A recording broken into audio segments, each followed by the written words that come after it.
Muy buenos días, bienvenidos a La Brújula por Radio La Luna AM 1140, en este martes precioso que estamos viviendo, 19 de mayo, y del que han pasado apenas 12 horas y 2 minutos, por lo tanto tenemos todo el día por delante para disfrutar magníficamente. No conozco la temperatura exacta de este momento, pero estimo que deben ser 19 grados y debe haber una humedad realmente muy linda, porque uno no siente ni calor ni frío. Es para andar, un día para andar, pero bueno, para andar dentro de casa, manteniendo la cuarentena, manteniendo el respeto de las normas, salir de la casa si tiene que hacer alguna compra, si tiene que ir a la farmacia, a la ferretería, al almacén, a la verdulería, a la carnicería, pero volver a casa, estar en casa y tratar de disfrutar en el balcón, en el fondo, en el patio, donde fuera, tome sol, porque el sol le hace bien a la salud. No en exceso, porque el exceso, como todo, hace mal, pero un poco de sol le permite crear vitamina D, y la vitamina D es fundamental para el sistema inmunológico. Hoy vamos a tener un programa muy intenso, pero no voy a dejar de darle los muy buenos días a todos aquellos que desde distintos lugares nos están escuchando, bien por la antena de la radio La Luna, que debe ser la mayoría de nuestra audiencia, debe estar allí, también para quienes nos están escuchando por las aplicaciones a lo largo y a lo ancho del país, de la misma manera que por internet. Muy buenos días a todos. Le vamos a dar los buenos días a nuestro querido operador que hace posible que esto salga perfecto para toda la audiencia, nada menos que Héctor Didío. Buenos días, Héctor. También le vamos a dar los buenos días al dueño de esta radio, que es el que también nos permite salir, y es Marcelo Parente, con quien hemos estado hablando hasta hace 2 minutos. Buenos días a la doctora Mónica Colunga en Corrientes, Radio Fénix 92.1 MHz. Muy buenos días, Mónica, y con ella vamos a estar hablando probablemente la semana próxima, porque está bajando el río Paraná y se anuncia que va a seguir bajando hasta fin de año, por varios efectos combinados, entre ellos el efecto de la Niña. Ojo, porque es el agua con el que se alimenta fundamentalmente el Río de la Plata, así que hay que tener, hay que cuidar el agua.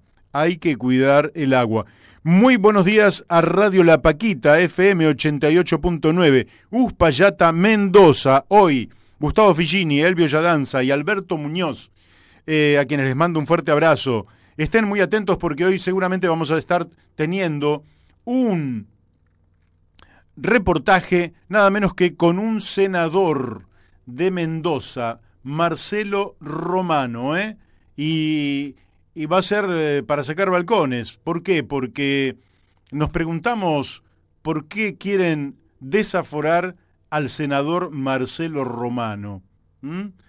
Si lo quieren desaforar porque denunció la contaminación de la minera canadiense Barrick Gold, minera canadiense que Miguel Bonazo ha situado del lado del mal, del lado de las mafias internacionales. ¿Será porque apoyó la ley en defensa del agua, la ley 7722 en Mendoza, que movilizó a la inmensa mayoría de la población mendocina? ¿Será por haber hecho un pedido de informes sobre el proyecto hidroeléctrico Portezuelo del Viento en la localidad de Malargüe, Mendoza? ¿Por qué será que están pidiendo el desafuero de este senador mendocino? Lo vamos a estar hablando con él en apenas un ratito, a partir de las 13 horas vamos a estar hablando con él. Así que les digo a los de Radio La Paquita, FM 88.9 Uspallata, Mendoza, que estén bien atentos, porque cuando tenemos invitados de aquella provincia, siempre hay un condimento extra. Para todos aquellos que quieran rescatar nuestros programas anteriores, lo pueden hacer llegando al canal de YouTube La Brújula en la Luna. La Brújula en la Luna es un canal de YouTube que creó uno de quienes están permanentemente en esta mesa, pero que ahora por la cuarentena no viene, que es nuestro amigo y compañero Daniel Pérez.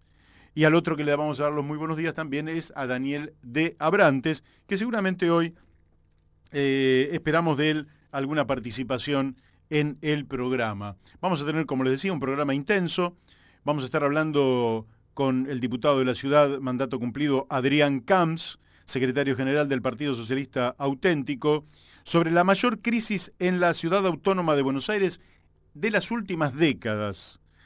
Después vamos a estar hablando con Laura Deriu, desde Mercedes, provincia de Buenos Aires, sobre la nutrición y las actividades para mejorar el sistema inmunológico.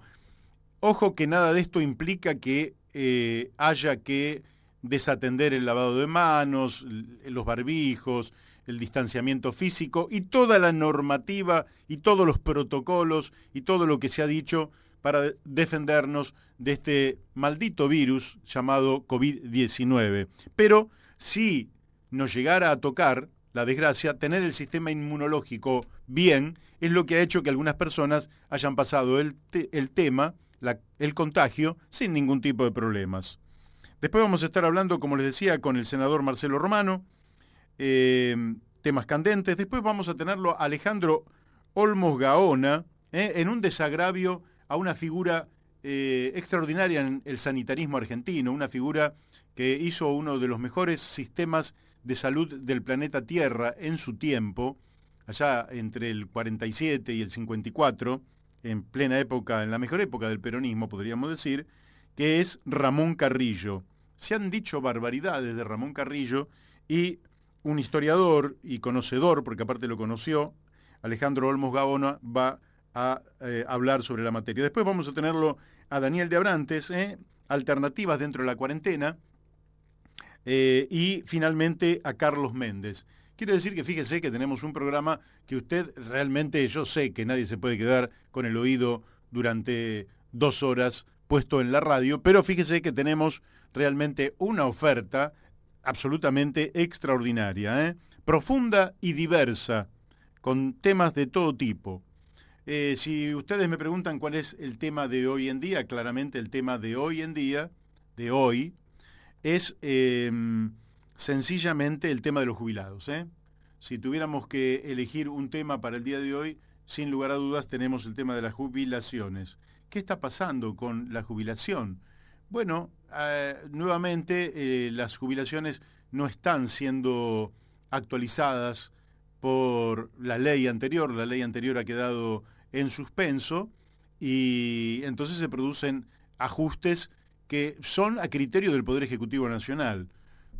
Esto tiene una alta cuota de arbitrariedad, dado que si había una ley, la verdad que no se entiende muy bien por qué dejó de respetarse esa ley. Por otra parte, alguien podría haber dicho, bueno, la ley se suspende la ley porque la actualización de las jubilaciones hubiera llevado el gasto público a un nivel de un déficit muy importante. Pero este argumento es poco válido en medio de una pandemia donde el déficit fiscal se agrandó porque el Estado gasta más y recauda menos. Así que es todo un tema que yo espero que el Congreso de la Nación Argentina lo tome en sus manos en algún momento. Lo cierto es que hay una actualización del 6% en las jubilaciones que lleva la jubilación mínima a 16.864, cuando, si se hubiera mantenido la ley, los jubilados estarían ganando aproximadamente 1.000 pesos más, en la mínima. Lógicamente que si nos fuéramos a las jubilaciones más abultadas, estas crecieron aún menos y por tanto hay un recorte en esas jubilaciones que probablemente se esté acercando a los 10.000 pesos. En números redondos lo estoy diciendo. Es un ajuste. El Poder Ejecutivo debería explicar por qué, siendo que las jubilaciones son realmente poco menos que miserables en la Argentina, porque no alcanzan para vivir, una canasta para un jubilado supera los 40.000 pesos, según Eugenio Semino, el defensor de la tercera edad, y bueno, cobran mucho menos de la mitad, y por qué sobre esa jubilación encima hay ajuste. Bueno, esto es un tema que vamos a hablar con mayor profundidad la semana próxima, pero me parece que es el tema del día. Querríamos estudiarlo y vamos a a plantearle a algunos especialistas para poder consultarlos y ver cómo evoluciona esto. Creo que ya tenemos el primer invitado en línea, el ingeniero Adrián Camps, diputado de la Ciudad Autónoma de Buenos Aires, mandato cumplido. Buenos días, Adrián. Buenos días, Mario. Levanta un poquito el nivel de la voz. Así que... Bueno, ahí el retorno, ¿te llega bien ahí? Sí, un poquito bajo, pero sí me llega. Bueno, vamos a tratar de apuntar bien al micrófono para que puedas escuchar con gran claridad. Adrián, hoy queríamos consultarte porque estamos observando que la ciudad está viviendo la mayor crisis en muchas décadas. La Ciudad Autónoma de Buenos Aires, en términos de promedio nacional, es la que tiene los mayores ingresos, es la que tiene el mejor acceso a los servicios públicos, en fin, es como una isla relativamente privilegiada en un marco de una Argentina que se ha empobrecido en gran forma. Pero sin embargo hoy observamos que está golpeando una crisis en distintos niveles. Entonces empiezo por preguntarte por la crisis sanitaria. ¿Cómo estás viendo que golpea la crisis en villas, en geriátricos, qué está pasando con los subtes, en fin, la tercera edad, los enfermos? ¿Qué nos puedes decir? Sí, mira, lo que ocurre es que, digamos, nuestra isla es una isla muy injusta. Está bueno. Tiene una distribución de la pobreza y de la población que no es homogénea. La Constitución de la ciudad dice que la política de la ciudad debe ir hacia la disminución de las diferencias sociales en el territorio, y eso obviamente no existe. Entonces nosotros tenemos 230.000 habitantes, más o menos un 7% de la población que vive en villas y asentamientos en condiciones muy precarias, y entonces son los sectores más vulnerables. Claro. Y donde nos está golpeando con mayor fuerza la pandemia. Y esto se sabía que iba a pasar. Inclusive vos difundiste un videíto hace más o menos un mes sobre lo que estaba pasando en la Villa 1114. Sí, claro. Y la teoría era que allí el aislamiento era un aislamiento social comunitario, donde adentro de la villa todos circulaban y hacia afuera no salían. No se tuvo en cuenta el tema de los barbijos. La ciudad llegó muy tarde con el tema del barbijo. Claro. Inclusive primero lo pusieron como obligatorio en los negocios, después recién hace muy poquito se puso obligatorio en la vía pública. Bueno, el alcohol en gel estaba a precios prohibitivos para la gente que vive ahí. Sí. Los elementos de limpieza. No se utilizó la capacidad de las cooperativas para fabricar tapabocas. Por ejemplo, decían que el barbijo era para uso en los hospitales o en los centros de salud, que si la gente salía a comprar se iban a agotar. Absurdos, sí. Con un pañuelo, un tapaboca. Y bueno, y el tema del aislamiento social comunitario es obvio que no existe, porque hay una cantidad de actividades esenciales donde la gente que vive en las villas trabaja y que salen y entran. Claro. Entonces, una vez que se te metió el virus adentro, tiene todas las condiciones propicias como para prosperar. Entonces, vos mirás las cifras del día de ayer y la ciudad de Buenos Aires tiene la mitad de los casos detectados están en la villa. Y con el 7% de la población, si tenemos 7% de población y 50% de infectados. Ahí hubo un descuido muy grande de parte del gobierno de la ciudad. Sí, nosotros inclusive se lo dijimos, sacamos un comunicado de prensa diciendo, bueno, acá hay que poner barbijo, poner a trabajar las cooperativas, distribuir alcohol en gel, distribuir elementos de limpieza, y bueno, no se ha tenido en cuenta. Se decía esto del aislamiento comunitario, ¿no? Es un absurdo. Y para colmo se suma la crisis de la falta de agua. Encima de que, bueno, hay dos motivos. Uno es una falla en AISA, que se les inundó una cámara donde estaban las bombas que le dan presión a la red, y quedó un sector de la ciudad sin agua, entre ellos la Villa 31, Y otro problema es la deficiencia de los sistemas de distribución. Claro. Que donde ya de por sí es problemática el acceso al agua. Bueno, se agravó con la falla de AISA, pero el problema del abastecimiento ya venía de antes. Sí, hay obras que no se concluyeron. Y bueno, sí, teníamos ahora los troncales de 1 metro de diámetro, que faltaba solamente la conexión. Bueno, pero hace 50 años que está la Villa 31 ahí. Sí, claro. Y hace 13 años que gobierna el mismo partido político. Y recién ahora estamos con los caños troncales. Bueno. Sí, un abandono que se pone de manifiesto ahora, ¿no? ¿Y ese abandono qué es? ¿Por una cosa de clase social que ellos gobiernan para los ricos? Mira, fue cambiando, digamos, la actitud del gobierno del PRO frente al problema Villa fue cambiando. Al principio era una negativa absoluta. No, las villas tenían que ir, hay que erradicarlas. Era una negativa del primer gobierno de Macri, pero fue una negativa absoluta. Inclusive, fíjate que había proyectos inmobiliarios de alta envergadura, como el Santa María ese que querían hacer en la Costanera Sur, que se llamaba el Dubái argentino, con un puerto, torres, y estaba al lado de la Villa Rodrigo Bueno, donde no llegaba el agua. ¡Qué bárbaro! Donde en verano tenían que racionar manzana por manzana. Y yo en ese tiempo era diputado y presenté un proyecto para que les den agua, electricidad, una ambulancia y un micro para llevar a los chicos a la escuela. Y me dijeron que no. ¡Qué bárbaro! Me dijeron que no. Lo aprobaron en la Comisión de Vivienda y cuando llegó al recinto lo mandaron a la Secretaría. Que no, que ellos en la Villa, en la Rodrigo Bueno, no iban a hacer nada, que la gente se tenía que ir. Bueno, después cambiaron de posición. Después cambiaron de posición, iniciaron los procesos de urbanización y con sus deficiencias, porque son procesos que tienen problemas, ¿viste? Claro. Les cobran a la gente por las viviendas, créditos que difícilmente puedan pagar. La urbanización es complicada porque hay veces que la vivienda al mismo tiempo es actividad comercial, de gente que o tiene un pequeño puestito, o hace trabajos en la casa, o vende cosas, o preparan comida y también la venden. Entonces hay un entramado que es muy difícil de trasladar a un monobloco. Claro. Que está ahí funcionando, entonces es complicado.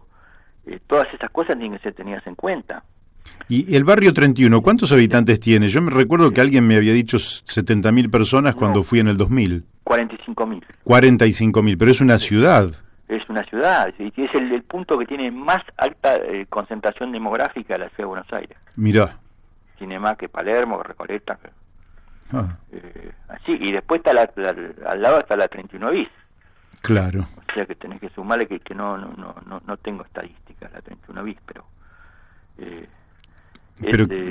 quiere decir que era de perogrullo, que el evidente que el nivel de contagio que se podía dar ahí iba a ser muy rápido por la densidad demográfica y la cercanía y la falta de elementos, como vos señalás. Pero sí. ¿Y ahora qué se está haciendo de aquí para adelante ahí?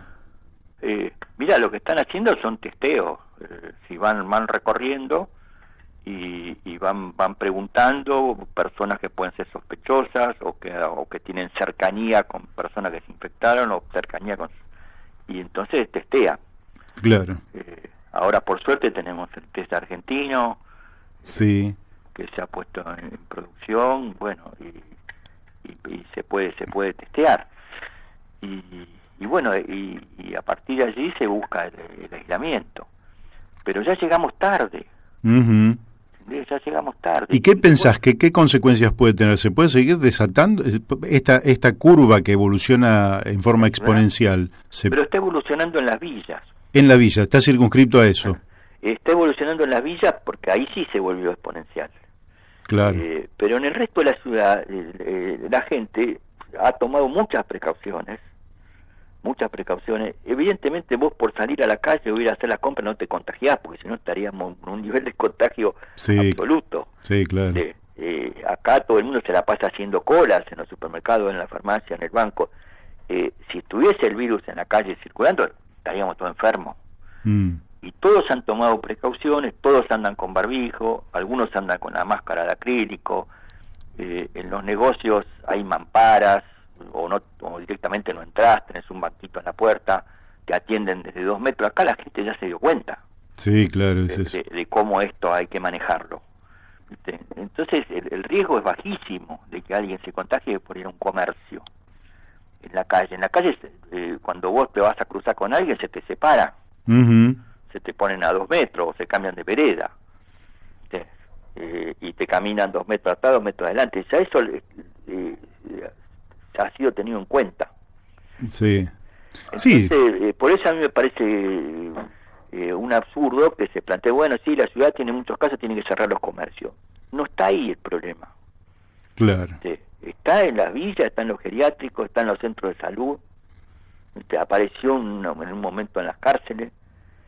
Sí. Pero no está en la actividad comercial. Y lo que sí tenemos un problema a resolver es, bueno, ¿qué hacemos con la gente del Gran Buenos Aires que se traslada a trabajar a la ciudad? Así es. ¿Qué se hace ahí? Porque evidentemente en el propio gobierno de la provincia de Buenos Aires hay posiciones distintas. Sí, es así. Y hay muchos intendentes que tienen temor porque, bueno, el otro día escuchaba a uno y dice, bueno, nosotros hace 20 días que no tenemos ningún caso y no queremos que nos vengan de los casos de la ciudad de acá. Claro. Y bueno, también es razonable, pero los trabajadores que viven ahí van a tener que venir a trabajar, no podemos vivir eternamente en cuarentena. No se puede. Lamentablemente sería bastante interesante poder vivir sin trabajar, pero ninguna sociedad puede vivir sin trabajar. Entonces, bueno, hay que tomar las medidas de precaución y tratar de convivir. Y me parece que sería mejor que trabajen todos juntos, los intendentes, el gobierno de la ciudad, para ver cómo se hace con el transporte. ¿Cómo se hace? Si se usan micros escolares, que ahora están vacantes, no hay actividad escolar, si se usan trenes y bueno, y cada municipio tiene un tren o tiene un vagón o tiene una forma de diferenciarse para aquellos que no tienen contagios, cosa que se le dé seguridad. Bueno, ¿qué medidas de seguridad se van a tomar? Toda la gente sentada, con qué elementos de protección, pero tenemos que encontrar la vuelta. Claro. Tenemos que encontrar la vuelta, porque además no es solución que diga, bueno, que los que entren a la ciudad que entren en auto. Y los trabajadores de la provincia no pueden usar el transporte público, y los de la ciudad sí. Bueno, no. No, Sí. porque esta gente se va a quedar sin trabajo. Sí. Se va a quedar sin trabajo. ¿Cómo hace? Adrián, ¿y cómo estás viendo vos dentro de este plano más económico? A la ciudad se le cayó el turismo al suelo, ¿verdad? Tanto el turismo del interior de la Argentina como el turismo extranjero, pero esto es universal. Sí. Al tiempo están los bares, los restaurantes, en general están todos cerrados. Sí. Esto es más otras actividades colaterales, esto es el preanuncio de una verdadera catástrofe. Sí, porque la ciudad basa su presupuesto en los ingresos brutos. Claro. Y los ingresos brutos los pagan los comercios, las industrias, bueno, pero fundamentalmente el comercio. Entonces va a tener una caída descomunal de la recaudación. Y aparte la ciudad no imprime dinero como sí lo puede hacer la nación. No imprime exactamente. Por eso es que es esencial que la ciudad vaya retomando actividades. Y yo te agregaría todo el tema de los negocios de venta de ropa, de calzado, ¿no? Que ahora están cerrados. Sí, que yo tampoco te digo, una vez que la gente, como vos bien decís, una vez que todos más o menos ya tenemos conciencia de cómo se mueve el virus, del distanciamiento, de lo que tenemos cuando tocamos algo, nos lavamos inmediatamente con alcohol o nos lavamos las manos si hay agua y jabón, etcétera. Yo pienso que las actividades se podrían ir normalizando. Vos te vas a comprar no sé, una ropa y bueno, tanto la persona que está dentro, que el vendedor, como el comprador, con barbijos, con cuidado de limpieza, con desinfección permanente, la actividad se puede desarrollar, quizás no con la misma intensidad y soltura del pasado, pero eso le permitiría.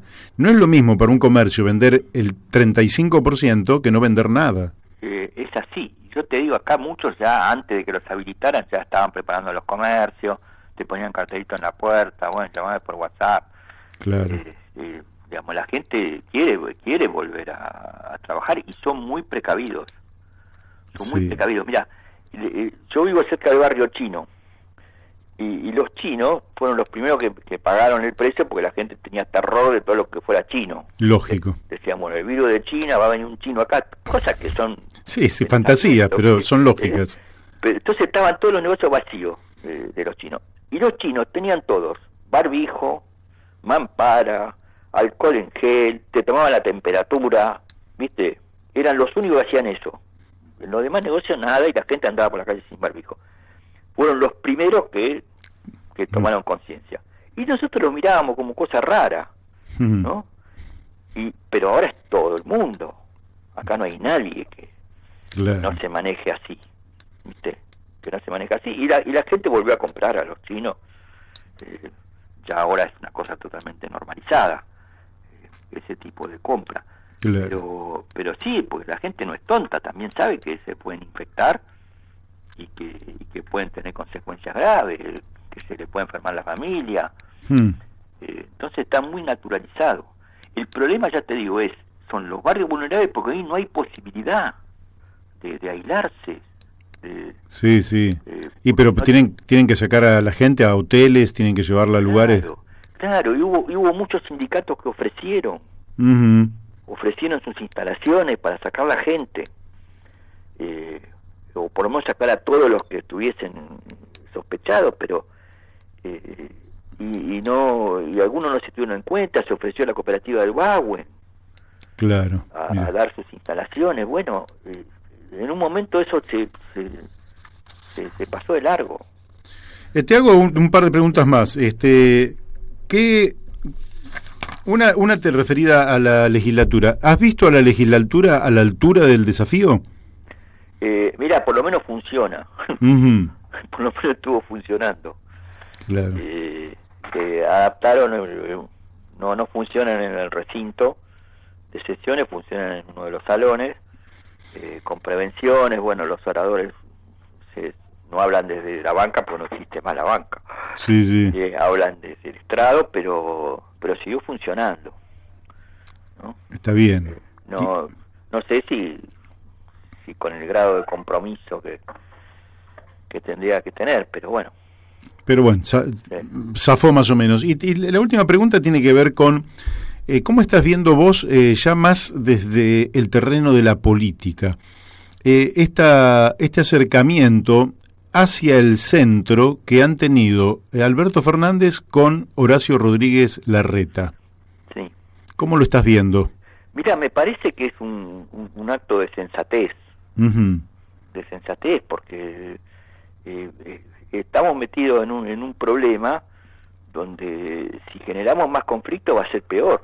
Sí, claramente. Entonces acá tenemos que sumar todo para ver cómo resolvemos el tema. El tema AMBA no se puede separar. Claro. No pueden poner un muro de Berlín en la General Paz y decir, bueno, acá no entra más nadie, no sale más nadie. No se puede. Porque la ciudad de Buenos Aires tiene 3 millones de habitantes durante la noche y 6 millones durante el día. O los tenía, ahora no los tiene más, pero sí. Ahora tendrá 4 y medio, pero es imposible separar esto. Entonces lo mejor que se puede hacer es que todos se pongan de acuerdo y vean cómo lo resuelven. Y el principal problema que tenemos es ese del transporte. Claro. Ahora, ¿pensás que llegado el pico de la curva, porque este pico de la curva que no llega nunca, dicen que tendría que estar llegando entre 1, 2 o 3 semanas, y eso va a permitir justamente flexibilizar y realmente ir retrocediendo en estas medidas tan estrictas? No, yo creo que el pico de la curva en los niveles que hemos visto en determinados países no va a llegar nunca. No va a llegar nunca, pues ya tenemos una cantidad de provincias que no tienen caso, por empezar, y tenemos casos, tenemos un problema en el AMBA y en los barrios vulnerables, que es donde tenemos que meter toda la artillería. Claro. Y tratar de resolverlo, pero esto, digamos, con el nivel que va aumentando, vamos a llegar al año 2021 y esperando el pico. Cosa que no se puede, porque en algún momento no la cuarentena se va a terminar levantando sola. Claro, entonces se ganó tiempo, sí, bárbaro. Se ganó tiempo para adaptar el sistema de salud, conseguimos el sistema de testeo propio, conseguimos muchas cosas. Y conseguimos que la población se discipline y tenga un comportamiento que antes no tenía. Cuando empezó la pandemia no lo tenía. Sí, sí. Y ahora sí lo tiene, entonces sabemos más o menos cómo se puede prevenir. Me parece que es así. Ahora, la solución no puede ser que sigamos con todo parado. Sí. Sí, sí. Bueno, habrá que seguir viendo cómo evoluciona todo esto. Lógicamente que el país está viviendo también la agudización de su crisis económica, con una descompensación de su macroeconomía que le va a costar bastante también al gobierno nacional dentro de unos meses volver a poner todo más o menos en orden, y andás a ver todo el tiempo que se tarda en que esto vuelva más o menos a la normalidad, ¿no? Sí, sí. Yo una última reflexión, que la ciudad de Buenos Aires tiene que entender que no puede tener el 10% de la población, o el 7,5% o el 8% en las villas. Bien. Lo tiene que entender. ¿Viste? Y me parece que ahora es el momento oportuno para que lo entienda. Que no se puede vivir en una ciudad con semejantes diferencias de tipo habitacional, social, económico. No se puede. Muy bien. Bueno, Adrián, te agradezco muchísimo. Bueno, muchas gracias a vos, Mario. Te mando un fuerte abrazo, compañero, amigo, secretario general del Partido Socialista Auténtico, diputado de la ciudad, Adrián Camps. Bueno, ustedes los han escuchado. Fíjense que a veces, lo hablábamos ayer hice un comentario, que no lo terminé, lógicamente, sobre este personaje, Javier Milei, que le dan tanta manija por todos lados, y es un hombre realmente que tiene unas propuestas que son terribles para la República Argentina, como disolver el Estado, extinguir el Estado Nacional. Imagínense ustedes qué hubiera pasado en la Argentina si no hubiéramos tenido Estado en este momento, si no hubiéramos tenido presidente, si no hubiéramos tenido gobernador, o jefe de gobierno, o intendentes, fíjense lo que hubiera sido. Hubiera sido una catástrofe absoluta. Y el tipo, con total impunidad, este hombre, dice que no, que hay que eliminar el Banco Central, que hay que eliminar el Estado argentino. Fíjense que si el Estado no hubiera tenido el Banco Central para poder darle una ayuda a millones de compatriotas, la situación sería realmente de guerra civil, nos estaríamos matando entre todos.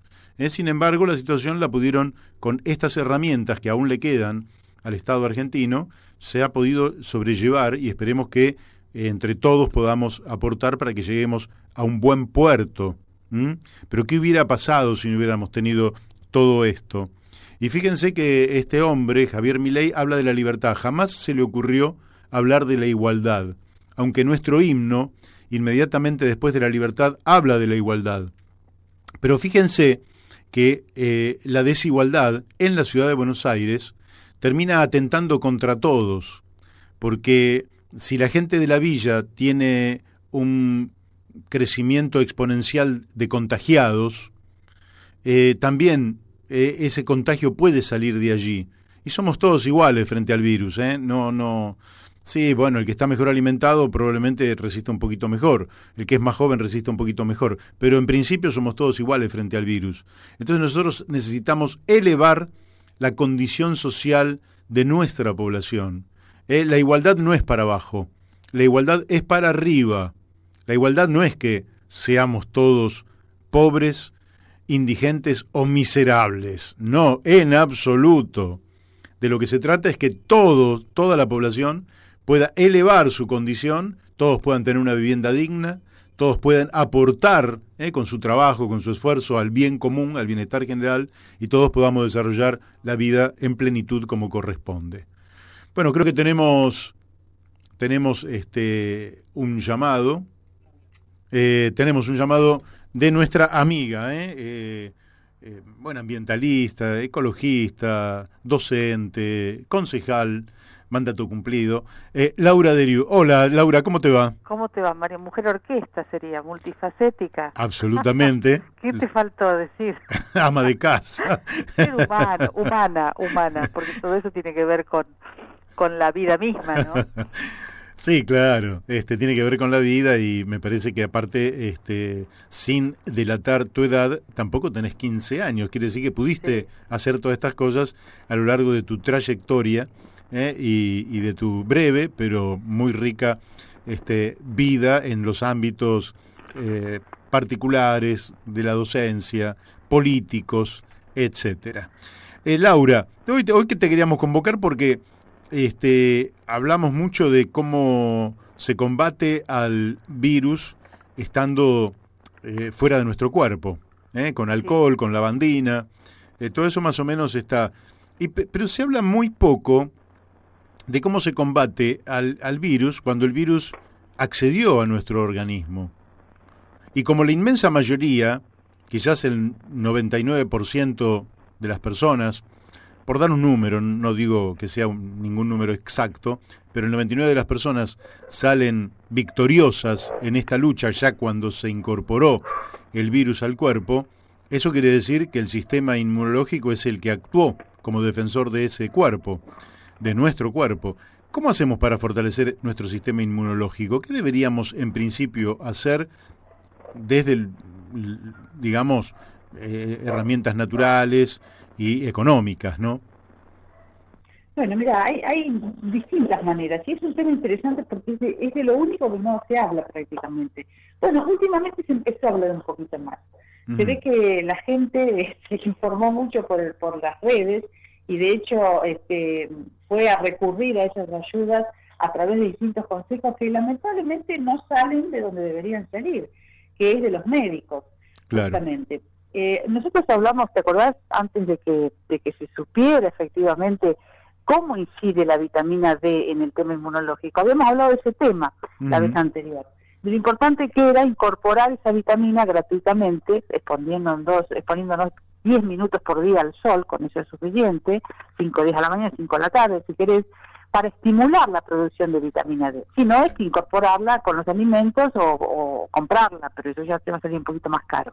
Claro. Se supo finalmente, se hizo un estudio en todas las personas que habían fallecido y determinaron que tenían falencias todas de vitamina D.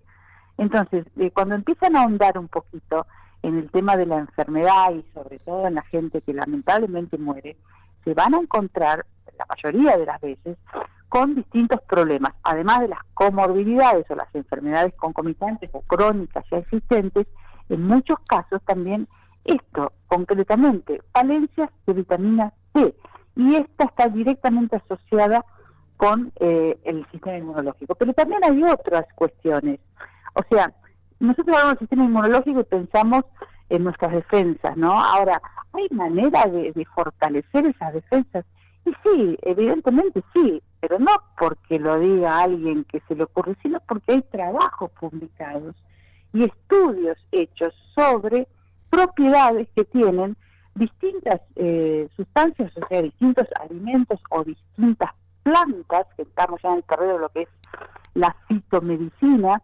De hecho, concretamente, Mario, casi todo lo que conocemos, medicamentos químicos, tienen su origen en vegetales. O sea, desde la penicilina, ya en la Segunda Guerra Mundial, que surge a través de un hongo, que se veía que alrededor de ese hongo no crecían determinadas colonias bacterianas, hasta la propia aspirina que sale del sauce blanco, de la corteza del sauce blanco, el ácido acetilsalicílico.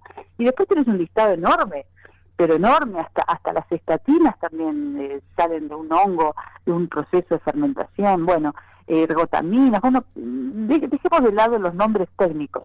Lo cierto es que los principios activos están en las plantas, y que hay maneras de exacerbarlos y hay maneras de aprovecharlos, ya sea a través del consumo directo o indirecto a través de, por ejemplo, la elaboración de una tintura. Y me voy a tener acá un segundito, porque la tintura es un proceso por el cual a través del alcohol se ponen las sustancias vegetales, plantas, hojas, pueden ser flores, todo lo que componga una planta, y se obtiene después de un tiempo lo que se llama tintura. Hay una planta que está comprobado su efecto en ese aspecto de estimular el sistema inmunológico, que se llama equinacia. Equinacia. Equinacia. ¿Y dónde se consigue eso? Bueno, eso yo creo, yo tengo mi farmacéutica que siempre prepara todo, las fórmulas magistrales existieron desde toda la vida, y que ella prepara la tintura. Cualquier farmacia donde se hagan fórmulas magistrales, donde haya herboristería y medicamentos homeopáticos, que un farmacéutico que esté preparado para ese tipo de producción de medicamentos, se la puede lograr. A veces están hechas, vos vas a comprar. Las podés comprar en una dietética también. Yo preferiría la farmacia, pero bueno, también las dietéticas muchas veces están.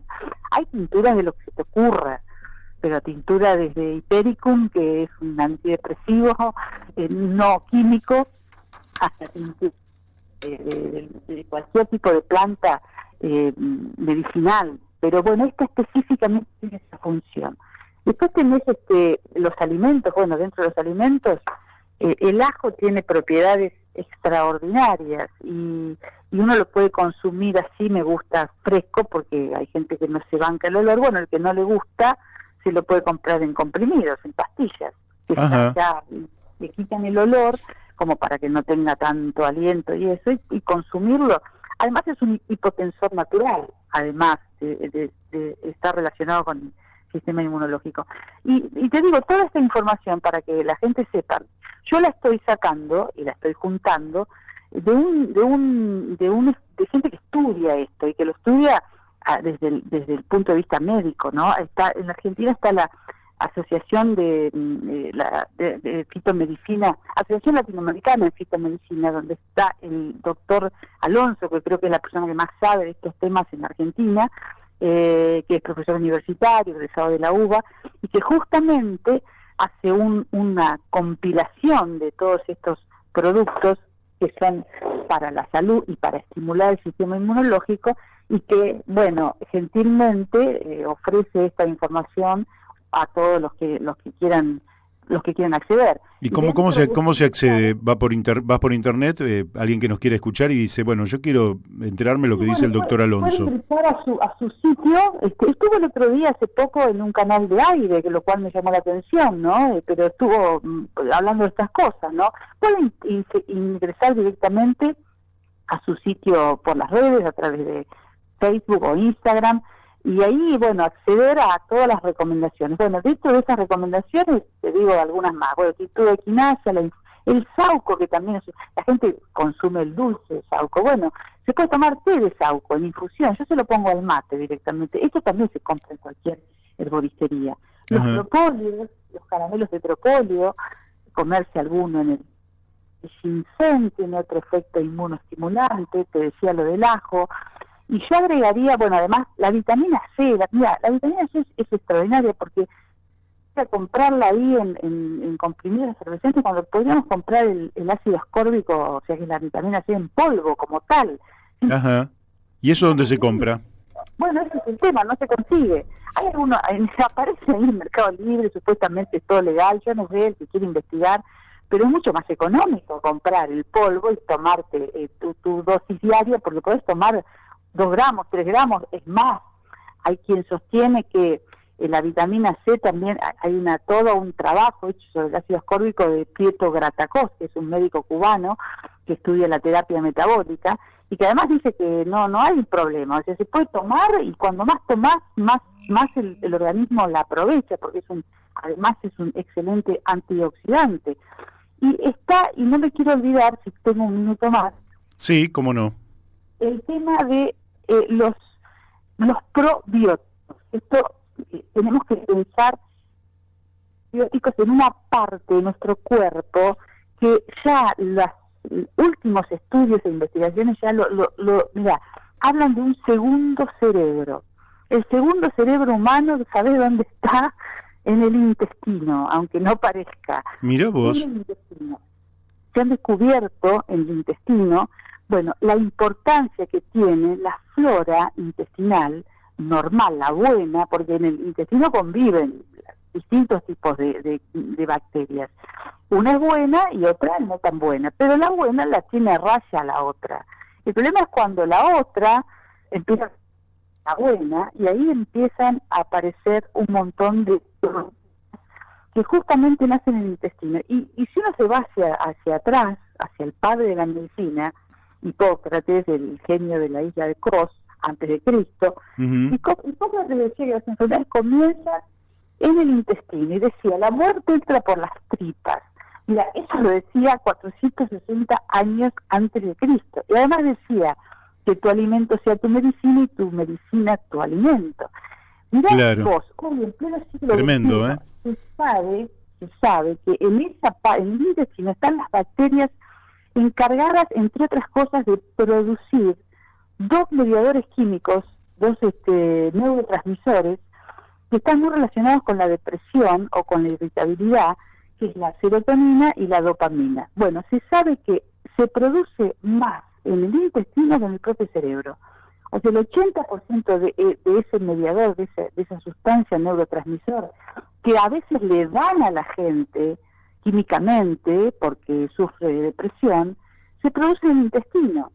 Y que si está mal esas células, si andan mal y están mal equilibradas, empieza a fallar absolutamente todo, incluso empieza a haber problemas de absorción de otros nutrientes, algunos micronutrientes que también son fundamentales para la inmunidad. Ahí también se da la gran batalla del sistema inmunológico, o sea, todo lo que nosotros podemos absorber y además generar en nuestro sistema inmunológico tiene que ver también con esa flora intestinal que tiene que estar en equilibrio. ¿Y cómo hacemos para que esté en equilibrio? Bueno, primero, hay indicadores, y sí, cuando la cosa no anda bien, hay indicadores. No voy a decirlo porque es medio escatológico, pero claro, hay un problema que es no lo digas, que es la constipación crónica. No es normal, y tampoco es normal que la gente solucione ese problema a través de laxantes.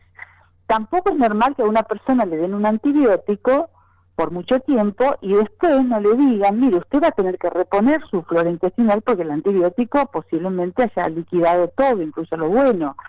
O sea, no es natural, o no era, que a la gente le hablaran de probióticos. Pero ahora parece que a través de estas investigaciones y descubrimientos nuevos se están poniendo de moda los probióticos. Yo el otro día estaba mirando Enterogermina, es un nombre comercial, pero bueno, es un probiótico para niños y se está vendiendo para los niños. El Total Flora es un probiótico de hace un montón que ahora empezó a hablarse más, que no sé si todavía se sigue produciendo. ¿Qué son los probióticos? Son justamente bacterias, bacterias de las buenas, los lactobacilos, por ejemplo, que son las que ayudan a mantener ese estado beneficioso del intestino para que todo lo demás funcione. Claro. Además, hay médicos que van más lejos y dicen que si eso funciona, es la primer barrera a todas las enfermedades. O sea, que si anda bien el intestino, todo lo demás va a andar bien. Si funciona mal el intestino, todo lo demás va a andar mal. Incluso la mente, porque está comprobado eso que te decía, la relación directa que hay entre la depresión o la irritación o ciertos estados anímicos con esa flora intestinal alterada. Ahora, hay forma de generarlo, porque yo voy hacia lo natural y si es posible hacia lo económico. Sí, vos podés preparar tu probiótico. ¿Cómo se hace? Se llama kéfir, es una bebida antigua, se puede hacer con agua o con leche, yo lo hago con agua. ¿Y qué hay que echarle al agua? Bueno, hay que echarle justamente esos bichitos, se llaman probióticos, y es nódulo, se llama, porque tienen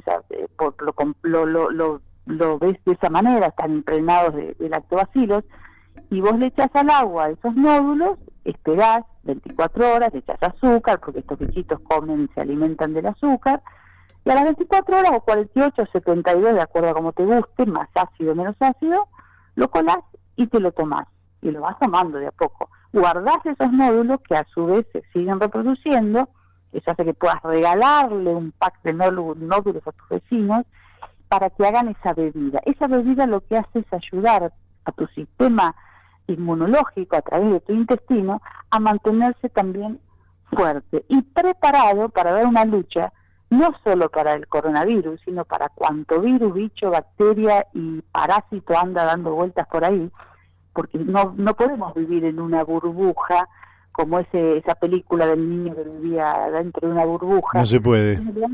Claro, tenemos que estar, o sea, la vida hace que estemos expuestos permanentemente a todo tipo. Absolutamente. Y si alguien viviera en una burbuja muchos años, el día que se rompe esa burbuja o esa campana de cristal, esa persona no tiene su sistema para defenderse frente a la vida.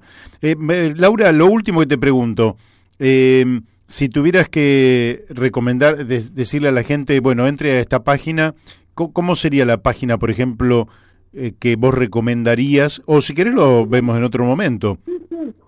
Sí, en otro momento, pero simplemente con poner Fitomedicina Argentina, doctora Locus, ahí le va a salir la página oficial, donde inclusive hay charlas por Zoom gratuitas, donde uno puede acceder, el doctor Alonso avisa, como para interiorizarse de estos temas, ingresar a esa página y ver. Y después todo lo que sea fitomedicina, fitoterapia, a quien le interese saber, medicina homeopática, medicina ayurvédica, que ya sería otro tema, ¿no? Porque eso ahí ya nos tenemos que ir al fenómeno de la India, y de por qué en la India hay tan pocos casos en relación a la cantidad de gente y hacinada, además, que eso ya da para otro programa. Sí. Pero bueno, entrar a ese sitio y van a tener acceso a información que les va a ser muy útil. E insisto, no hablando de coronavirus, porque ahora parece que no podemos hablar, no hablemos de... Escúchame, acá te hago una pregunta que me hace un oyente. ¿El yogur sirve para la flora intestinal? El que en realidad el que más sirve es el yogur chiquitito que se llama Yakur, o otros chiquititos que vienen, que son muy caros, que vienen en pack de 6, pero que además... yo no sé si están todos los bichitos vivos, porque la verdad pueden estar vivos o algunos capaz que ya no están tan vivos, depende de la cadena de frío y de muchas cuestiones que tienen que pasar para que esos bichitos se mantengan. Son los más chiquitos, hay una marca comercial que se llama Yakur, que esos son probióticos. El yogur tiene muchos bichitos, pero es otra cosa. El probiótico tiene mucha más especificidad y insisto, o sea, el Total Flora, por ejemplo, ese que es la marca comercial, le dan a los nenes, enterogermina, bueno, esos son probióticos. Muy bien. Pues comprar uno para los chicos es un poco caro, creo que sale más de 800 pesos. Por eso insisto en que si alguien los produce, si alguien hace kéfir, le sobra, o sea, porque como se reproducen, vos podés regalarle a todo tu vecindario. Hay que tratar de buscar a alguien que lo haga y fabricarlo en casa y tomarlo fresco, sabiendo que están vivos y que realmente van a tener el efecto que tienen que tener. Muy bien. Laura, te voy a dejar por el día de hoy. Te agradezco muchísimo la participación aquí en La Brújula. Nos vamos a la tanda de la radio y te mando un enorme beso. Igualmente, Mario, te sigo escuchando. Saludos, y con lo de Romano viene ahora un tema interesante y preocupante. Y muy preocupante. Bárbaro. Bueno, hemos hablado con Laura Deriu. Vamos a la tanda de la radio y después vamos a estar comunicándonos con el senador de Mendoza, Marcelo Romano. Bueno, seguimos aquí en La Brújula. Hoy era un día muy especial para Marcelo Romano. Marcelo Romano, este senador, están pidiendo el desafuero de él. Y como sabemos, esto es por lo menos desde mi punto de vista, y por eso quería hablarlo con él directamente, vamos a ver si podemos comunicarnos, tiene que ver justamente con una postura a partir de la cual el senador, en algún momento, siendo él abogado, denunció a la Barrick Gold, esta minera canadiense que tantos dolores de cabeza nos ha traído a los argentinos, porque han extraído minerales, sobre todo oro, plata y cobre, a través de un procedimiento que es la voladura de las montañas a través de explosivos. Esa voladura genera grandes cráteres, todo de ahí surge una cantidad de polvo, de piedras, de rocas que van a una gran molienda, eso se muele todo, luego va a unos grandes piletones donde hay líquidos con muchos químicos para que esos químicos separen los minerales de la roca. y después ellos con esos minerales se los llevaban al exterior. Hay denuncias, y bueno, y a partir de ahí tenemos los problemas que esos minerales se los llevaban en grandes cantidades, no solo oro, plata y cobre, sino con 60 minerales más, algunos mucho más valiosos que el oro, y ellos aprovechaban porque todo ese barro donde estaban los 63 minerales, lo llevaban al exterior, allí lo procesaban y después le decían a la Argentina cuánto había de plata, oro y cobre, y no decían nada sobre el resto de los minerales. Entonces, el fiscal con quien hemos hablado en algún momento, el fiscal Gómez de Tucumán, los denunció por contrabando, porque en realidad se estaban robando minerales preciosos de tierras raras que son muy valiosas, que hay en pocos lugares del mundo. Y bueno, él se metió con estos, Marcelo Romano se metió con estos intereses, y hoy creo yo que está siendo sometido a un posible desafuero fruto de haber confrontado con estos mafiosos de las multinacionales, que utilizan sus formas de saqueo como una manera básicamente de enriquecerse a expensas de los pueblos del tercer mundo. Vamos a pasar un temita, vamos a hacer un poquito de alivianar esto y vamos a tratar de comunicarnos a ver si tenemos la posibilidad de resolver, y si no seguiremos luego con Alejandro Olmos Gaona, con Daniel de Abrantes y con Carlos Méndez, que todavía tenemos un programa intenso por delante. Vamos a pasar un chivo mientras tanto, de mi amigo, vecino y conocido de hace tantos años, Rodolfo Fito Caballero, para quienes tengan la aspiración de mejorar su canto o empezar a cantar, sean aficionados o sean profesionales, lo que tienen que hacer es comunicarse con él, que da clases de canto para profesionales y aficionados desde 1989, es decir, hace muchísimo tiempo, 31 años, para voces de todos los estilos. Estuvieron bajo su dirección actuales cantantes del Teatro Colón de Buenos Aires, del Teatro Argentino de La Plata, Buenos Aires Lírica y Juventud Lírica, también figuras del tango, del folclore, del rock y de la comedia musical. Entonces, Rodolfo Fito Caballero, y su WhatsApp es 15 56 55 53 30. Espero que se comuniquen con él porque van a estar en manos de un enorme profesional. Ya estamos en contacto, si no me equivoco, con el senador Marcelo Romano. Buenos días, senador. Buenos días, Mario. Muchísimas gracias por el espacio. Un saludo muy grande desde la provincia de Mendoza. Y bueno, le pido disculpas por la demora porque habíamos tenido problemas en la comunicación y está difícil. Recién terminamos la sesión semipresencial del Senado de Mendoza. Bueno, cuéntenos un poquito, porque yo algo he adelantado. Nosotros reconocemos su postura frente a la Barrick Gold, su apoyo decidido a la Ley 7722 de defensa del agua, su compromiso junto a las organizaciones defensoras del ambiente. Y cuéntenos un poco qué es lo que está pasando y por qué se está planteando un desafuero hacia usted.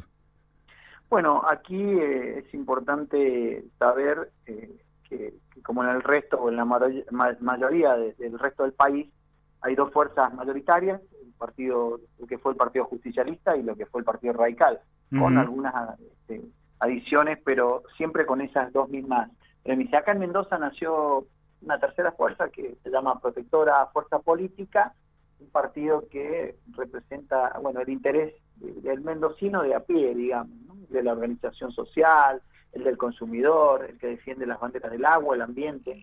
Y realmente, bueno, tuvimos la posibilidad en el 2017 de ingresar legisladores de ese partido, y yo soy senador representando a ese partido, y mi trabajo es ser oposición constructiva, seria, pero oposición al fin. Claro. Desde que asumió el gobernador Cornejo de Mendoza, la calidad institucional comenzó a decaer, hubieron atentados inclusive desde el cornejismo hasta la justicia, ¿no? Me acuerdo que estaba el Mundial de Fútbol, jugaba Nigeria con Argentina, un miércoles a la tarde, y acá en la legislatura de Mendoza, Cornejo intentaba aumentar los miembros de la Corte para tener una mayoría automática. Una táctica utilizada por muchos en la Argentina y que, bueno, de ahí se desprendieron muchas etapas duras y oscuras de la Argentina. Entonces, así es. Nosotros con la premisa de seguir custodiando absolutamente todo, denunciamos en los 2 años que nos tocó legislar en los 2 años de los 2 últimos años de Alfredo Cornejo, que es bueno que sepa toda la Argentina qué clase de funcionarios son aquellos que pretenden y ostentan cargos de dirigencia partidaria nacional, porque Cornejo es el presidente de la Unión Cívica Radical a nivel nacional y uno de los principales socios del expresidente Macri. Entonces, las decisiones de los últimos 4 años del gobierno nacional estaban muy influenciadas por un personaje como Cornejo, ¿no? Entonces nosotros denunciamos desde la irregularidad del ataque a la justicia.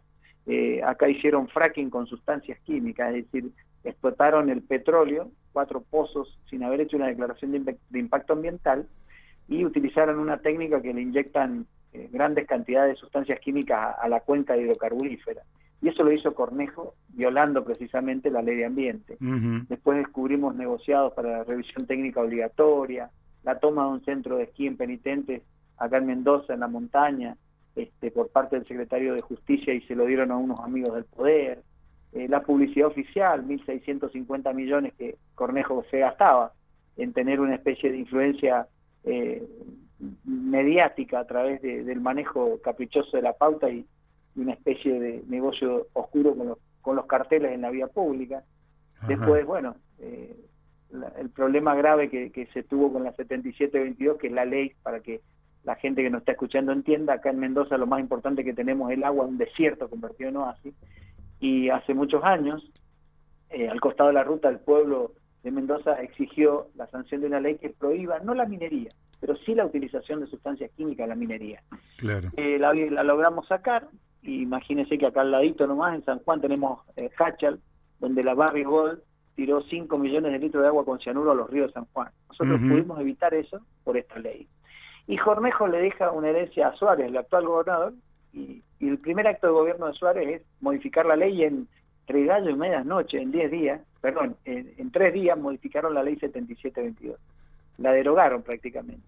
Después de una pueblada que duró 10 días, miles y miles de mendocinos, que seguramente a usted le llegó la noticia. Sí, acá también lo retransmitimos por la radio. Claro, copamos las calles del pueblo. Y le estoy hablando de gente de las asambleas, de algunos dirigentes políticos, no todos. Nosotros ahí prácticamente nos dimos cuenta de que era posible dar vuelta a esto, pero por todo el trabajo del pueblo en la calle, ¿no? Y después, bueno, serían ciertas irregularidades descubriendo, hasta que el vaso, digamos, se termina de rebalsar con la última gota, y se llama Portezuelo del Viento, una obra de $1.000 millones, una obra que prácticamente va a ser la obra más importante de la historia, y le han amañado los pliegos para que ninguna empresa, y escuche bien Mario, ninguna empresa argentina pueda participar, porque le han puesto en los pliegos que los antecedentes que tenés que traer para poder participar en esta licitación, tenés que haber construido 3 presas como Portezuelo del Viento en los últimos 15 años.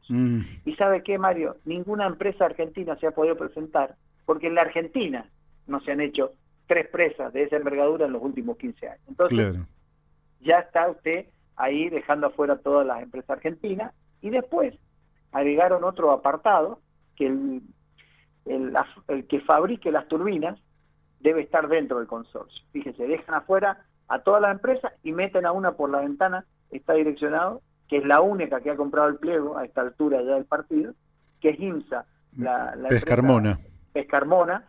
Dejó de ser de la familia Pescarmona porque la deuda superó gran parte del capital y la compraron algunos intereses, algunos bancos y otros personajes ahí atrás de Pescarmona. Con agravantes, Mario, como por ejemplo los funcionarios, en el caso de un señor que se llama Emilio Guiñazú Fader, fue uno de los que confeccionó el pliego, ha sido funcionario de Pescarmona hasta antes de asumir como funcionario del gobierno. O sea, el lobby y la transferencia de influencia fue gigantesca. Inclusive lo siguen notificando a Guiñazú de acciones, por ejemplo, que Pescarmona tiene en la justicia brasilera, ¿no? Hasta eso, o sea, se han dado el lujo de que nosotros comprobemos que siguen llegando notificaciones a nombre de Fader, representando de Guiñazú Fader, representando a Pescarmona. Y qué casualidad que Pescarmona es la única que ha comprado el pliego y la que ya está sentada adentro.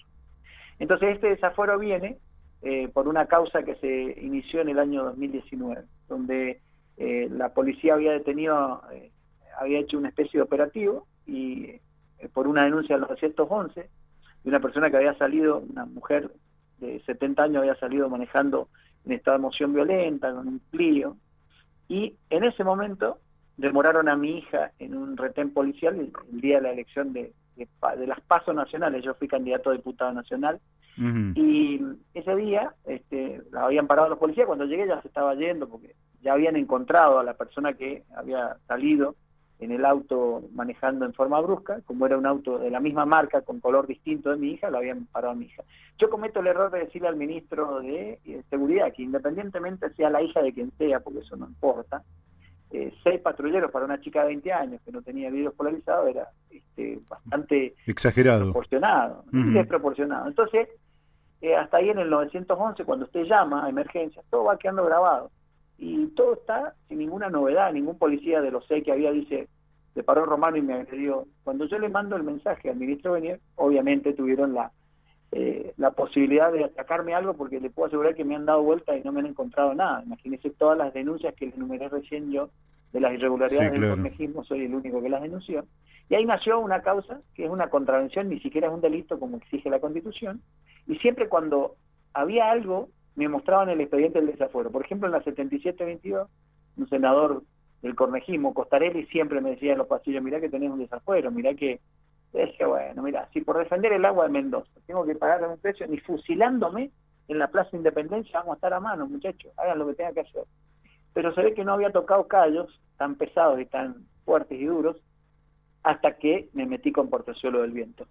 Ese día fue un 7 de mayo pasado, y el día 13 de mayo Cornejo en persona, mire que es legislador nacional, presidente de la UCR nacional, se vino acá a la legislatura y se puso en el pasillo donde estaba legislando la Comisión de Legislación y Asuntos Constitucionales, para exigir que se firmara el despacho que se firmó con 6 firmas de los senadores solamente del oficialismo, y avanza el desafuero, que lo iban a tratar esta mañana, pero obviamente que desde que yo hice la denuncia, en Portezuelo del Viento tuvieron que echar ya a uno de los funcionarios, que se llama Chicahuala de apellido, y posponer, cambiar la fecha de presentación de oferta que estaba para el 2 de junio, la han pasado un mes más. O sea, tan descabellada no era nuestra denuncia, tan alocado no era la denuncia, ni el procedimiento de denuncia que hemos hecho sobre esto, que ya empezaron a hacer. Y lo iban a tratar esta mañana, no lo trataron. Así que, lamentablemente, esta es la Argentina y es la Mendoza que tenemos hoy, y advertirle a las personas de otras provincias que cuando escuchen hablar al presidente de la Unión Cívica Radical a nivel nacional, Alfredo Cornejo, sepan que en su provincia está tratando de manejar a la provincia como una estancia, y él como su patrón, y el gobernador actual en funciones, Suárez, como un capataz. Y esto es lamentable, porque no se trata de un senador ni del desafuero, porque un senador es circunstancial. Yo termino en 2 años y me vuelvo a mi estudio jurídico, a mi finca, pero el problema es la institucionalidad de Mendoza, una provincia seria. ¿Y qué provincia le vamos a dejar a nuestros hijos, ¿no? Eso está claro. Le quiero hacer una última pregunta. No me quiero olvidar que Miguel Ángel Rodríguez, de General Alvear, Mendoza, le envía saludos, y le prometí que se lo iba a transmitir a usted, así que espero que usted se acuerde de él. Miguel, un gran luchador. Miguel, la verdad que hemos sufrido lo mismo con Miguel, porque inclusive hasta nos infiltraron en las asambleas populares gente que nos pegaba, nos trataba de desmovilizar. Así que un gran saludo a Miguel, que soporta lo mismo que me tocó soportar a mí, a Mabel Ortiz, a Daniel Fune, a Marcelo Giró, a Quique Viale de Buenos Aires, a Diego Seguí de San Juan. Yo la verdad que podría nombrar muchos asambleístas que son los que le están poniendo el cuerpo a esta movilización a favor del agua. Así que, y agradecerte a vos, Mario, que me das la posibilidad de que mucha gente sepa lo que pasa en la Mendoza del 2020, ¿no? Bueno, para eso estamos, pero mi última pregunta era por este proyecto hidroeléctrico, Portezuelo del Viento en Malargüe, que por un lado está amañada, como dice usted, orientada, direccionada, todo el pliego a partir del cual se hace la contratación. Pero yo quería preguntarle por dos cuestiones. Una que tiene que ver con el precio, si existe la posibilidad o se visualiza que haya sobreprecios, y otra por el impacto ambiental, si hay cuestionamientos desde el punto de vista ambiental. No tengo mucho tiempo, así que le pediría un poco de síntesis, nada más. Bueno, el precio, y acá el problema, Mario, el problema grave del precio es que como está direccionado el pliego y hay un solo oferente, que es Pescarmona, seguramente va a venir alguien de capitales chinos porque el viaje de Suárez y Cornejo fue a China y son los que tienen ese antecedente de las tres presas en los últimos 15 años, hace que un solo oferente haga precisamente la oferta de cuánto es lo que va a cobrar y además por todo el paquete. Son dos rutas, una nacional, una provincial, una servidón de electroducto, un barrio, la presa, una estación transformadora y las turbinas. Un solo consorcio va a hacer todo. Entonces, ¿qué significa eso? Que al haber un solo oferente monopolizado, absolutamente la totalidad de la obra, va a cobrar lo que ese oferente se le dé la gana. Hay 1.023 millones de pesos presupuestados y la obra, según las empresas que habían hecho estudios anteriormente, estaba más o menos en 850 millones de dólares. Entonces, imagínese que hay una gran diferencia de muchos millones de dólares que están ahí en el medio y que obviamente eso pone en duda el precio de la obra. Así que es mentira lo que dice el ministro Baquia hoy día, que va a ser una obra austera, va a ser una obra que no sabemos cuánto le va a salir a los mendocinos. Con respecto al impacto ambiental, existe la posibilidad de hacer una obra mucho más chica, existe la posibilidad de que las loicas no quede bajo el agua como esta, pero lo que pasa es que no han dado ni siquiera la posibilidad de que haya una variante, ¿sí? Una variante que permita que una empresa diga, bueno, no se hace esto, se hace lo otro, que es más barato, genera más electricidad, y vemos cómo se respeta o no los derechos de las comunidades locales, el impacto ambiental, que ha sido muy ligero todo, ¿no? Por eso también es importante que se vuelva a hacer todo de nuevo. Bueno, Marcelo, senador por Mendoza, Marcelo Romano, yo le agradezco muchísimo esta comunicación. El tiempo nos ha comprimido, pero desde ya que en este programa vamos a estar atentos y siempre abiertos a la posibilidad de que usted nos dé su punto de vista, que es el que en particular nos interesa, porque yo he estado en Mendoza con asambleas por el agua, por el ambiente, y tengo muchos amigos allá. Me han hablado muy bien de usted, y eso creo que es la carta de presentación con la cual lo ponemos en el aire en este programa La Brújula, Radio La Luna, acá en el Gran Buenos Aires, donde la audiencia es muy importante.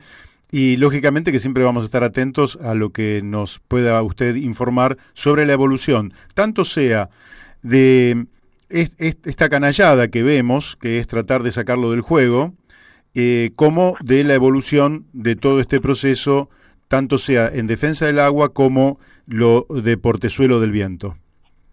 Bueno, muchísimas gracias por la posibilidad del espacio y nos mantenemos en contacto, y un saludo muy grande, no solamente a la gente del Gran Buenos Aires, sino también a aquellos asambleístas y aquellos que consideran que el agua vale más que el oro y que nos están escuchando. Muchas gracias. Gracias a usted. Bueno, lo han escuchado, hemos hablado con el senador en Mendoza, Marcelo Romano, hombre que pertenece justamente a un tercer espacio político y que, como es dable esperar, siempre se castigan a estos terceros espacios que surgen muchas veces como una forma de indignación de los pueblos frente a un sistema político que en la Argentina muestra demasiadas fallas por donde se lo mire. No es el momento de hacer un análisis, pero esta idea de que hay dos fuerzas y que esas dos fuerzas resuelven el problema del sistema político en la Argentina hace muchas décadas que es falsa. Se necesitan nuevas fuerzas, se necesita gente con otras perspectivas, con otras miradas e incluso con otras conductas para justamente poner negro sobre blanco lo que estaba ocurriendo. Ahora nos vamos a estar comunicando con la ayuda de nuestro amigo Héctor Didío, nuestro operador.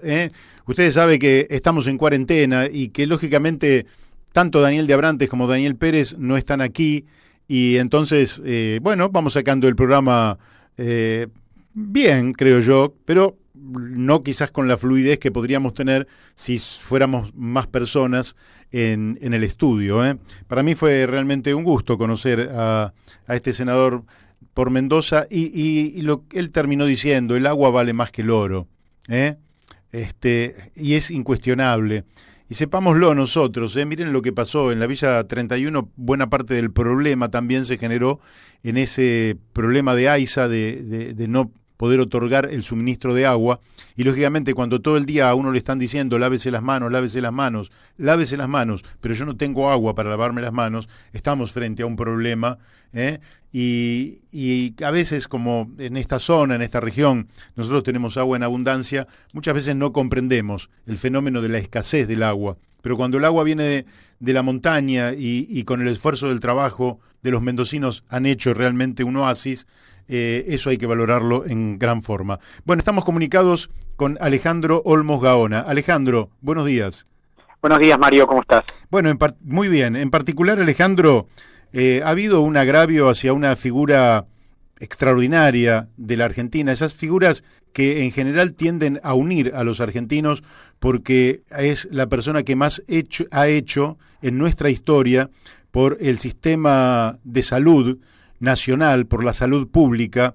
Y bueno, me gustaría que vos pudieras hacer el desagravio que se merece nada menos que Ramón Carrillo. Mira, primero, Carrillo fue un eminente médico que desde muy joven fue destacado por sus profesores, a punto tal que apenas prácticamente empezó la carrera, la Universidad de Buenos Aires lo becó para ir a estudiar en Europa. Y aquí surge una de las primeras cosas, el haber pasado unos meses en Alemania estudiando neuropatología en 1932, parece que eso ya significa que tenía simpatías por el nazismo, cuando en 1932 nadie podía ni remotamente imaginar que lo que podría hacer Adolfo Hitler. Lógico. Por un lado. Por otro lado, después de una brillante carrera, que sería muy largo de explicar, es decir, cuando lo conoce a Perón en el hospital militar, cuando su detención, y Perón lo designa secretario de Salud Pública, ahí empieza a hacer una especie de panorama de lo que era la salud en la Argentina, y se da cuenta que excepto el trabajo que hacían algunos esforzados médicos, no había ni planes de salud, ni había absolutamente nada que pudiera significar que un gobierno tenía un plan para enfrentar algunas calamidades. Ahí desarrolla su plan analítico de salud pública, que es un documento que tiene, no sé, creo que más de 4.000 páginas, donde contemplaba hasta los más mínimos detalles de lo que debía ser la salud, incluyendo la función de los actores intervinientes. Y para ser concreto, aumentó el número de camas de 66.000 a 132.000 en 8 años. Erradicó epidemias como el tifus, la brucelosis, redujo la mortalidad infantil, aniquiló la enfermedad de la sífilis y otras enfermedades venéreas que desaparecieron en su totalidad, erradicó completamente el paludismo y disminuyó el índice de mortalidad por tuberculosis de manera notable. Diseñó centros de salud ocupándose hasta el del diseño arquitectónico de los mismos. Una de las cosas fue esos 4 grandes policlínicos, el de Avellaneda, Fiorito, los que hicieron, ¿no es cierto? Hizo construir 234 centros asistenciales, 60 institutos de especialización, 50 centros materno-infantiles, 23 laboratorios. Es decir, una obra realmente descomunal. Implantó las normas sanitarias estableciendo la obligación de la vacunación antivariólica, antidifterica. Es decir, lo que hizo Carrillo no lo hizo ni antes ni aún hoy nadie, ¿no es cierto? Además, que a través de lo que escribió, y escribió mucho, estableció lo que eran las condiciones en que debía operar la salud pública, es decir, hablando de lo que significaba la pobreza, la exclusión, que el médico no solo tenía que curar al enfermo, sino evitar que se enfermara. Claro. Es decir, los libros son realmente notables, pero ¿qué pasa? Tuvo algunos problemas con Perón, mejor dicho, con muchos integrantes del gabinete de Perón en 1954. Después de la muerte de Eva. ¿Cómo? Después de la muerte de Eva. Después de la muerte de Eva, Carrillo era muy católico, se enfrentó con el almirante Tecer, que era el vicepresidente. Resultado, como tenía algunos problemas de salud, se fue a Estados Unidos en 1954 a curarse, representó la renuncia y se fue.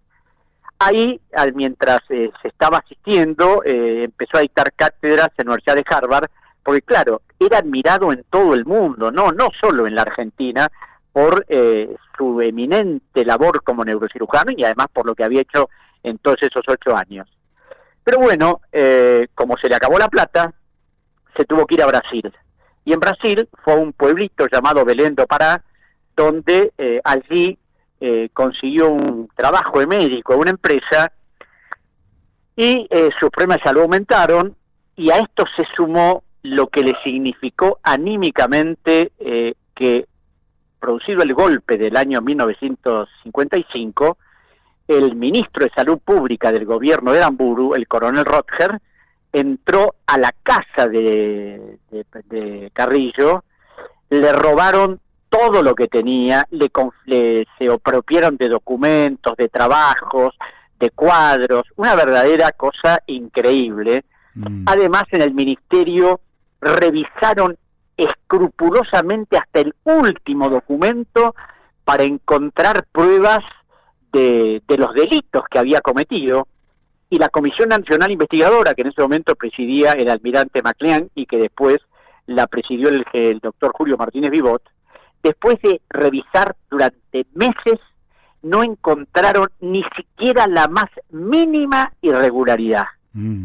Nada que pudiera incriminarlo, pero enterarse de eso, enterarse que se había pedido su extradición al gobierno de Brasil y que además el gobierno argentino había pedido que no se le diera asistencia médica porque era un prófugo, evidentemente terminaron por matarlo, y fue así que tuvo un derrame cerebral y se murió.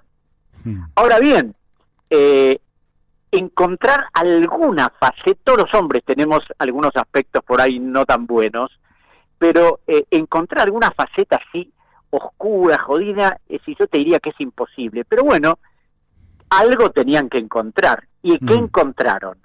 Que en 1947 la Secretaría de Salud Pública contratara a un médico, Karl Barnett, que había experimentado la cura de homosexuales en el campo de concentración de Buchenwald y que era médico de la SS y había actuado bajo la dirección de la Gestapo. Pero este tipo no era criminal de guerra, sino uno de los tantos delirantes que hacía experimentos científicos, nunca mató a nadie, y precisamente por eso, en el año 1945, después de un breve periodo de detención, las autoridades aliadas lo pusieron en libertad. Viajó a Suecia, el gobierno sueco le dio un salvoconducto y se fue a Europa, y de ahí vino a la Argentina. En la Argentina vino con su título de médico, se cambió el nombre, y ahí fue contratado por la Secretaría de Salud Pública. Entonces, esta es la prueba para demostrar que Carrillo era nazi.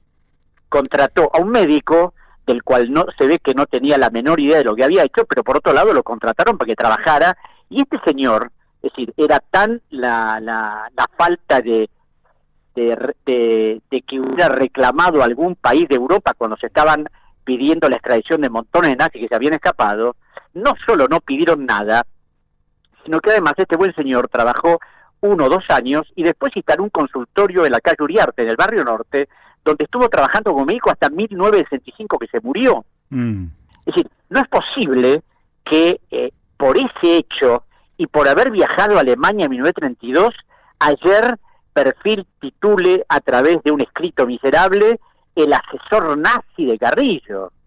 ¿Y a qué atribuís vos este ataque a Carrillo justo en el momento en que se estaba hablando de que iba a estar en el billete de 5.000 pesos?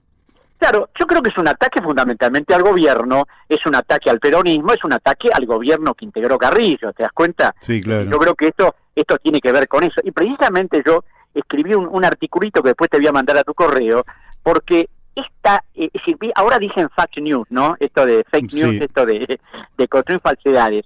Pero a veces se llega a tales extremos que yo me acuerdo que en 1951 un famoso dirigente político radical, Silvano Santander, escribió un libro que se llamó Técnica de una traición, con una abundante cantidad de documentos oficiales que mostraban la complicidad de Perón y de varios militares con el régimen nazista. Por supuesto, ese libro de 1951 fue difundido en la Argentina a pesar del gobierno de Perón, en el Uruguay, porque este tipo estaba exiliado en Montevideo. Pero da la casualidad que la ilusión de ese hecho les duró muy poco, porque en ese momento uno de los involucrados, el general Carlos María von der Becke, hizo una investigación en archivos de la Argentina, Estados Unidos, de Alemania y Francia, y pulverizó el libro y demostró no solo que eran todas falsedades, sino que esos documentos que se exhibían eran apócrifos. Mirá. Ahora, como la falsedad siguió, cuando viene el gobierno de Aramburu, resucitaron el libro de Santander de nuevo, y ahí von der Becke pidió un tribunal de honor integrado por 3 tenientes generales, el teniente general Benjamín Rattenbach, el general Diego Mazzón, el teniente general Sanguinetti y el general Perlinger, que no solo lo absolvieron y dijeron que era totalmente falso lo dicho por Santander, sino que además dijeron que eso tenía que darse a publicidad para que el pueblo argentino conociera a los extremos de que se llegaba a la calumnia. Y poco tiempo después consiguió que la policía alemana allanara el domicilio del que había falsificado los documentos, demostrando que todo era un fraude. Entonces, tremendo. Es terrible, Mario, que a un médico de la trayectoria de Carrillo, que cuando le incautaron los bienes, lo único que tenía era el departamento donde vivía y una quinta en Adrogué hipotecada en un 80%, se puedan decir las infamias, porque bueno, Infobae, Perfil, La Nación, el embajador de Gran Bretaña, la embajadora de Israel, el Centro Wiesenthal, el infame de Abruz, secretario de Derechos Humanos de Macri. ¿Cómo te voy a decir? ¿Esta gente leyó lo que hizo Carrillo? ¿Sabe lo que trabajó? Inconcebible. Inconcebible. Bueno, Alejandro, te agradezco mucho, el tiempo se me ha ido, todavía tengo ahí un invitado en el teléfono. Te agradezco a vos por el llamado. No, al contrario, muchísimas gracias, Alejandro. Hasta luego. Hemos hablado con Alejandro Olmos Gaona y un desagravio a la figura de Ramón Carrillo, bien merecido. Y ahora estamos en contacto con Carlos Méndez. ¿Cómo te va, Mario? ¿Qué cuentas? ¿Qué decís, Carlos? Vos sabés que ha quedado fuera de la grilla mi amigo Daniel de Abrantes, que iba a hablar, pero lógicamente que el tiempo se me ha acortado. La semana que viene, te lo digo a vos y aprovecho para que se enteren todos, vamos a extender el horario del programa, porque siempre me quedan los tiempos muy comprimidos y vamos a empezar a las 11 de la mañana. Y vamos a darle otro formato, quiere decir que vamos a hacer una suerte de refundación de La Brújula aquí en Radio La Luna AM 1140 e iremos desde las 11 de la mañana a las 14 horas, lunes y martes. Pero como ahora me estoy quedando con poco tiempo, desde ya que vamos a hablar directamente de los temas atinentes y te pregunto por el COVID. Voy a ser bien sintético. Bueno, dale, hacé un informe vos directamente. Me sumo al desagravio al doctor Carrillo. Y creo que también para la radio, para nuestros oyentes, es conveniente entregar la información esta que son cifras malas, cifras negativas sobre este contagio, sobre esta epidemia del coronavirus, pero que nosotros aquí en Argentina tenemos que acostumbrarnos y no caer, digamos, en algunas, en pánico, podríamos decir, o en arranque de pánico que con regularidad está sucediendo en Chile. Mira, las cifras ahora, digamos que, por eso digo que para nuestros oyentes, nuestros auditores, y nosotros mismos nos vayamos acostumbrando, son bastante grandes las que están ocurriendo en Chile. Tienen una situación, digamos, de casos registrados alrededor de 50.000, 49.579 más preciso, eso hasta ayer las 21 horas, y ayer se incorporaron a esta cifra 3.520. De esos 3.520 hay 421 que son asintomáticos, lo que confunde un poco más la cuestión. Más aún, de ellos hay 876 hospitalizados, o sea, estas son las cifras que más lo que nos tienen que preocupar, de las cuales 728 personas están con respiración artificial y de ellos 134 en estado crítico. ¿Qué significa eso? de esos que están en estado crítico, que ya se sumaron 31 fallecidos y que ya Chile ya supera los 500 fallecidos en todo este proceso de epidemia, con 509 personas que ya han fallecido. O sea, esas son las cifras reales que nos tienen que preocupar, y seguramente también van a ir con el tiempo, ahora que también ha habido esta etapa de que se está abriendo acá económicamente la población acá en Argentina, que esto, digamos, va a ir aumentando también los números que nosotros tenemos acá. Uh-huh. La emergencia en Chile, digamos, sobre todo en Santiago, la preocupa, que es al revés, digamos, mirar a Chile es como mirarse un espejo, o sea, uno se mira al revés. El Gran Santiago, acá tenemos el Gran Buenos Aires, 38 comunas de Santiago están en cuarentena total y con un estado de sitio a partir de las 22 horas. Esto va a durar unos 14 días, más o menos. A ver si algo podemos decir, una sobrecifra, algo positivo, de que de esos 49.000, casi 50.000 casos, hay 21.500 pacientes recuperados. Ajá, buen número. Ahora bien, esto que va directamente vinculado a la política, al igual que acá, Mario. O sea, acá, digamos, están habiendo, digamos, esa interferencia entre capital, entre ciudad autónoma y provincia de Buenos Aires, con algunas autoridades. En Chile yo creo que es peor en Santiago, o sea, digamos, porque no hay una falta de credibilidad en el gobierno, y esa la autoridad es extraordinario, que vamos a ir por parte. Nosotros acá criticamos, digamos, la pasividad que ha tenido el Parlamento argentino, que recién se reunió la semana pasada, diputados y senadores. Bueno, en Chile estaba funcionando el Senado y diputados, pero ocurrió, digamos, que el coronavirus, que no hace distinciones ni políticas ni ideológicas, contaminó a 3 senadores. Ajá. Sin ningún sectarismo, dos de oposición, un demócrata cristiano, Pizarro, y un socialista, Quintero, y alguien de gobierno, el senador Osandón. Y además están en cuarentena porque tuvieron la semana pasada reuniones de Hacienda por el presupuesto proyecto que tiene precisamente que ver con alimentos y con subsidio. También están afectados algunos y entraron en cuarentenas algunos ministros, como el de la Secretaría de la Presidencia, Felipe Ward, el de Hacienda, Ignacio Briones, y el de Desarrollo Social, Sebastián Sichel. En fin, eso significa que el Congreso se clausura, y donde tenía que ir el 1 de junio el presidente Piñera a hacer la cuenta anual, esa cuenta que nosotros aquí tenemos los primer día de marzo. En Chile se corrió, digamos, para el día 1 de junio.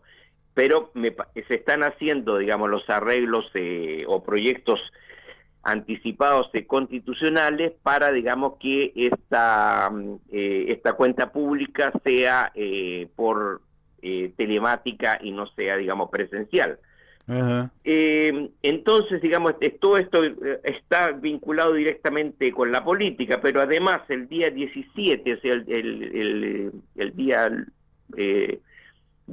¿cómo se llama? El día lunes, el presidente Piñera hizo en la noche algunas 17 fue domingo, ¿eh?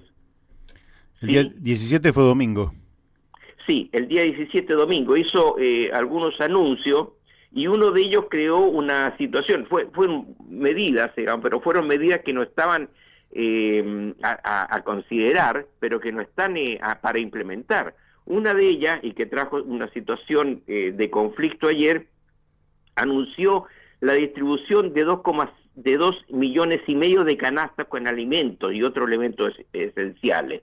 Eso significó que ayer lunes, en una comuna popular con El Bosque, pobladores con problemas de alimentos se lanzaron a las calles, y eso creó un conato de violencia. Imagínate, en plena epidemia, 200, 300 personas enfrentándose con la policía.